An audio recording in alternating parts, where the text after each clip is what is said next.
ಗುರು ಬ್ರಹ್ಮ ಗುರು ವಿಷ್ಣು ಗುರುದೇವೋ ಮಹೇಶ್ವರ ಗುರು ಸಾಕ್ಷಾತ್ ಪರಬ್ರಹ್ಮ ತಸ್ಮೈ ಶ್ರೀ ಗುರುವೇ ನಮಃ.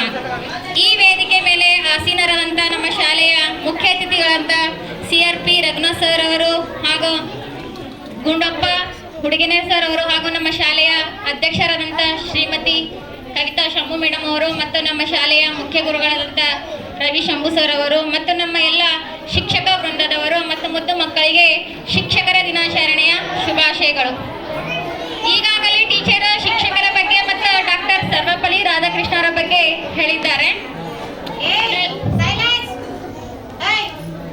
ಇಲ್ಲ ನೋಡಿ, ಶಿಕ್ಷಕ ಅಂದ್ರೆ ಏನು?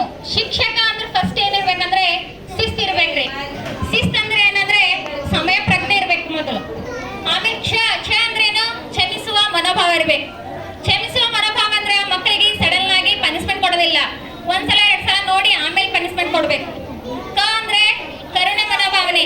ಎಲ್ಲಾ ವಿದ್ಯಾರ್ಥಿಗಳು ಒಂದೇ ತರ ಇರಲ್ಲ, ಎಲ್ಲಾ ವಿದ್ಯಾರ್ಥಿಗಳಿಗೆ ಎಲ್ಲಾ ರೀತಿ ಸವಲತ್ತು ಅವಕಾಶಗಳಿರಲ್ಲ. ಅವ್ರು ತಕ್ಕಂತೆ ನಾವಂತ ನಮ್ಮ ಹತ್ರ ಕರುಣೆ ಮನೋಭಾವನೆ ಕೂಡ ಇರ್ಬೇಕು.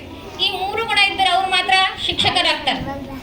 ಇಲ್ಲ ನೋಡಿ, ಹರ ಮುನಿದರೆ ಕಾಯುವನು ಗುರು, ಆದರೆ ಗುರು ಮುನಿದರೆ ಕಾಯುವರಿಲ್ಲ.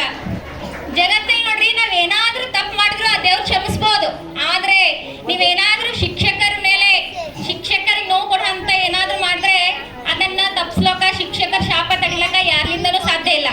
ಅದಕ್ಕೆ ನೀವೇನ್ ಮಾಡ್ಬೇಕಂದ್ರೆ ಗುರುಗಳನ್ನು ಯಾವಾಗಲೂ ರೆಸ್ಪೆಕ್ಟ್ ಅಂದ್ರೆ ಗೌರವ ಮೂಲಕವಾಗಿ ಗೌರವಿಸಬೇಕು. ಗುರುಗಳ ಹತ್ರ ಆಲ್ರೆಡಿ ಕ್ಷಮಾ ಭಾವನೆ, ಕರುಣೆ, ಶಿಸ್ತು ಇರುತ್ತದೆ. ಆದ್ರೆ ನೀವು ಅತಿಯಾಗಿ ಅಸ್ತವ್ಯಸ್ತ ಮಾಡ್ಕೊಂಡ್ರಿ, ಗುರುಗಳ ಮಾತು ಏನಾದ್ರೂ ನಿಮ್ಮ ಮೇಲೆ ಮುನಿದ್ರೆ ಅವ್ರು ಶಾಪ ಕೊಟ್ರೆ ಏನಾಗ್ತದೆ, ನೀವು ಉತ್ತರ ಆಗಲ್ಲ. ಅದಕ್ಕೆ ನೀವು ಗುರುಗಳಿಗೆ ವಿನಯತೆ ವಿಧೇಯತೆಯಿಂದ ನಡ್ಕೊಳ್ಬೇಕು. ಇಲ್ಲ ನೋಡ್ರಿ, ಜೀವನದಲ್ಲಿ ಈ ಜಗತ್ತಿನಲ್ಲಿ ಲಾಯರ್ ಹರ, ವೈದ್ಯರ ಹರ, ಡಾಕ್ಟರ್ ಹರ, ಇಂಜಿನಿಯರಿಂಗ್ ಹರ, ಎಲ್ಲರ ಹರ. ಈ ಜಗತ್ತಿನಲ್ಲಿ ಲಾಯರ್ ಅಂತ ಹೇಳಿ ಏನದ ನಮ್ಮಲ್ಲಿ ನ್ಯಾಯ ಉಳ್ಕೊಂಡು ಬಂದದ್ರಿ. ಅದೇ ತರ ಡಾಕ್ಟರ್, ವೈದ್ಯರ ಅಂತ ಹೇಳಿ ನಾವೆಲ್ಲರೂ ಆರೋಗ್ಯವಾಗಿದ್ದೀವಿ. ಇಂಜಿನಿಯರಿಂಗ್ ಅಂತ ಹೇಳಿ ನಮ್ಮ ಜಗತ್ತಿನಲ್ಲಿ ಟೆಕ್ನಾಲಜಿ ತಂತ್ರಜ್ಞಾನ ಕೂಡ ಬೆಳ್ಕೊಂಡು ಬಂದು. ಆದ್ರೆ ಈ 3 ಬೆಳ್ಕೊಂಡು ಬರ್ಬೇಕಾದ್ರೆ ಯಾರು ಬೇಕು? ಶಿಕ್ಷಕರು ಬೇಕು. ಶಿಕ್ಷಕರು ಇಲ್ಲಿಂದ್ರೆ ಜಗತ್ತಿನಲ್ಲಿ ಯಾವುದೇ ಎಜುಕೇಶನ್ ಆಗಲಿ, ಯಾವುದೇ ಡಿಪಾರ್ಟ್ಮೆಂಟ್ ಆಗಲಿ ಅಭಿವೃದ್ಧಿ ಸಾಧ್ಯ ಇಲ್ಲ. ಅವೆಲ್ಲಕ್ಕ ಅಭಿವೃದ್ಧಿ ಮೂಲ ಕಾರಣ ಯಾರು? ಶಿಕ್ಷಕರು.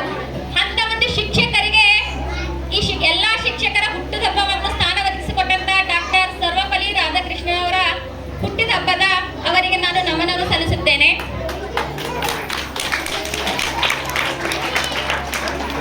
ರಾಧಾಕೃಷ್ಣನವರ ಹುಟ್ಟುಹಬ್ಬವನ್ನೇ ಶಿಕ್ಷಕರ ದಿನಾಚರಣೆಯಾಗಿ ಯಾಕೆ ಮಾಡಬೇಕು ಅಂದ್ರೆ, ರಾಧಾಕೃಷ್ಣನವರು ನಮ್ದು ಮೊದಲನೇ ಉಪರಾಷ್ಟ್ರಪತಿ ಮತ್ತು 2ನೇ ರಾಷ್ಟ್ರಪತಿ.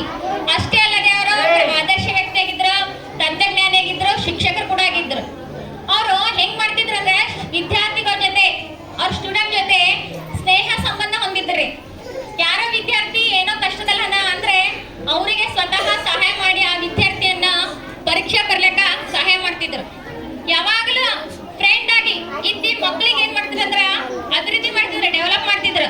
ಹಾಗಾಗಿ ಅವ್ರು ಏನ್ ಮಾಡಿದ್ರು, ಇಷ್ಟೆಲ್ಲಾ ಜಗತ್ತಿಗೆ ಅಭಿವೃದ್ಧಿ ಕಾರಣ ಶಿಕ್ಷಕರೇ ಅಂತ ಹೇಳಿ ಅವ್ರ ಪ್ರೆಸಿಡೆಂಟ್ ಆಗಿ ಮೇಲೆ, ರಾಷ್ಟ್ರಪತಿ ಆಗಿ ಮೇಲೆ ಅವ್ರ ಕೈದ ಅಧಿಕಾರ ಬರ್ತದಲ್ಲ, ಅದಕ್ಕೆ ಅವ್ರು ಏನ್ ಮಾಡಿದ್ರು, ಈ ಜಗತ್ತು ಅಭಿವೃದ್ಧಿ ಹೊಂದಬೇಕಾದ ಮೂಲ ಕಾರಣ ಶಿಕ್ಷಕರೇ ಅಂತ ಹೇಳಿ ನನ್ ಹುಟ್ಟಿದ ಹಬ್ಬದ ದಿನ ಶಿಕ್ಷಕರ ದಿನಾಚರಣೆಯಾಗಿ ಮಾಡ್ರಿ. ಆ ಹಬ್ಬದ ದಿನ ಯಾಕಂದ್ರ ಶಿಕ್ಷಕರ ಮತ್ತು ವಿದ್ಯಾರ್ಥಿ ನಡುವೆ ಸ್ನೇಹ, ಪ್ರೀತಿ, ಬಾಂಧವ್ಯ ಬೆಳಿಬೇಕು ಅನ್ನೋ ಉದ್ದೇಶ ಸಲುವಾಗಿ ಶಿಕ್ಷಕರ ದಿನಾಚರಣೆ ಆಚರಿಸಿ ಅಂತ ಹೇಳಿ ಘೋಷಣೆ ಮಾಡಿದ್ರಿ.